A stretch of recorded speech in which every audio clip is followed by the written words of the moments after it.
we're going to talk about the most prominent cycling country in the world. That is none other than the Netherlands.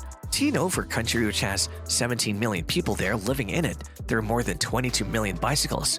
That means the number of cycles is larger than the number of cycles the country has. Now that is truly bizarre to accommodate all this, and the country has extensively large spaces and buildings just made for parking those bikes in around 35,000 kilometers of bike lanes.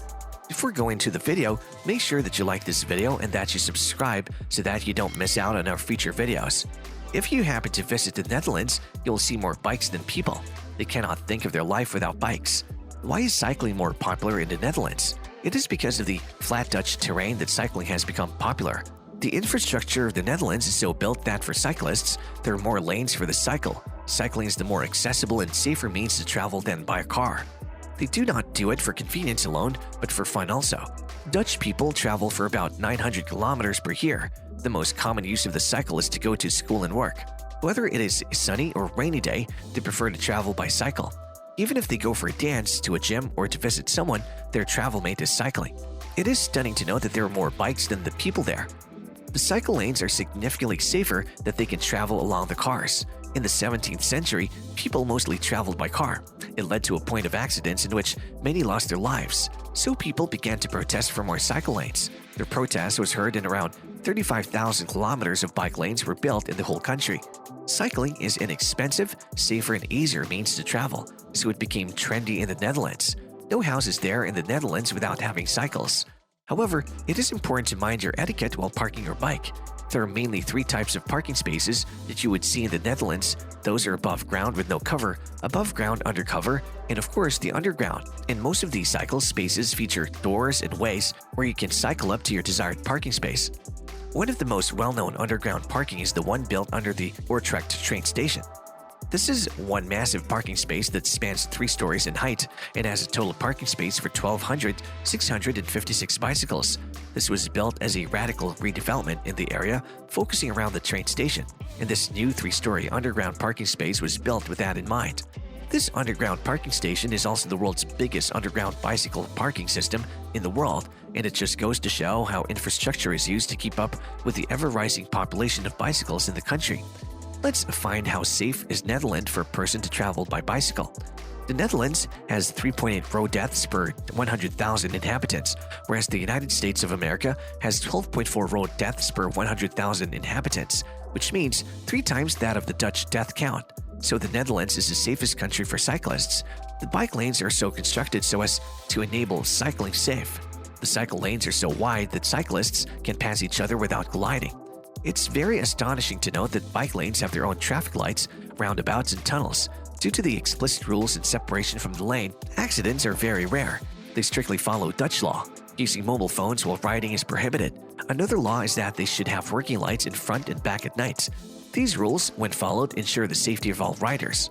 Another surprising factor is that wearing a helmet is not mandatory in the Netherlands. The Dutch claim that they don't require bike helmets because they have made cycling in their country a safe pastime. Cycling is not an inherently harmful activity. Rather, it is the road environment that is dangerous. So imagine if people start wearing helmets, the accident cases will be very, very low. Cycling is not used as a means of transport alone. There are a lot of professionals who have taken cycling as a sport. About 5 to 6% of the population practices cycling as a sport. The people there go out for rides 12 times a year. They do this with family members or with friends or join a club. When coming to the cycling profession, the Netherlands has a few names to mention. Soep Zoetemelk, Jan Roos, and Leontien van Moorsel are the famous ones. Tom Dumoulin was the first Dutch person to win the Giro d'Italia in 2017. Later, after 2 years, Annemiek van Vleuten became the world champion. Now, coming to the possibility of using a bicycle by a tourist in the Netherlands, it is very much possible because cycles are available for rent, and it's the safest means of travel for them. But it should be noted that if the cycles are not properly locked when you halt somewhere, there are chances of being stolen. There are a lot of cycle routes in the Netherlands, so cycling can be done for traveling and fun. If a cyclist wishes to see the Dutch scenario, the theme route is the best. The theme route is a hexagonal route and leads to a number of beautiful windmills. The Dutch children are taught to learn to cycle at a young age. Most children are taught about cycling by parents or by grandparents at home. Firstly, they are provided with training wheels. When the children can handle a cycle, training wheels are removed. They're trained in a safer way until they're free to cycle themselves. Dutch children, therefore, spent more time outside. By the age of 10, almost all Dutch students cycle to school and many begin even younger. They then have to take an exam in cycling at the primary level in schools. They teach the children how to move around in traffic safely. The exam consists of two parts. One is the theoretical part and the other one practical part. A separate lane is set up so that the instructor can see if the children are eligible for the exam. The theoretical part of the exam is about the general rules. The children are taught to learn what to do in everyday life. They get to know when they make mistakes and also know to drive safely. The practical part of the exam is just like the driving test. They take a specific driving route to show the instructor that they know how to drive the bicycle. During the route, they have to cross 6 posts and they have to show a particular skill.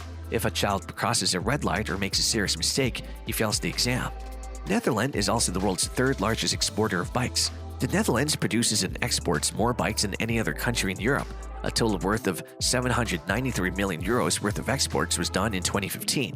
1/4 of EU exports of cycles is done by Dutch. The bikes which are exported are manufactured domestically. The rest of the bicycles are imported and re-exported. Asia is the world's largest exporter of the cycle, with China and Taiwan as lead exporters, and the Netherlands occupies their position. It is estimated that around €536 million worth of cycles were imported from Germany and Taiwan in 2015. Bike parking is commonly found everywhere outside schools, office buildings, and shops in the Netherlands. If you park your cycle in the wrong place, it will be removed from there and you can get it back after paying a fine of €25. A bike is an integral part of everybody's life. They're not worried about if the cycle is old-fashioned or not. They consider the cycle as their trustworthy companion, so they consider only its longevity. So the older the better for them. The people of the Netherlands do not wear helmets. If you see anyone wearing a helmet, you can assume it might be a tourist or a professional. The people on the road are more sympathetic to cyclists when they have to share the road, and the cyclists, on the other hand, have to obey the rules on the road. The police will fine the cyclists if they ride recklessly in the wrong place or jump red lights. Also, those who don't have lights at night will be fined €60 by the police, and they will be fined more if reflectors are missing. Reflectors are mandatory. Accidents do still happen even if the laws are strict, so it's up to each individual to keep their eyes peeled and on the road to avoid such accidents. After all, we're talking about a country that has more cycles than the population combined. What do you think of the Netherlands? Has anyone been there or is living there? We would love to hear about your thoughts and experiences down in the comments, so be sure to share them also. Don't forget to like this video and subscribe if you wish to see more videos like this.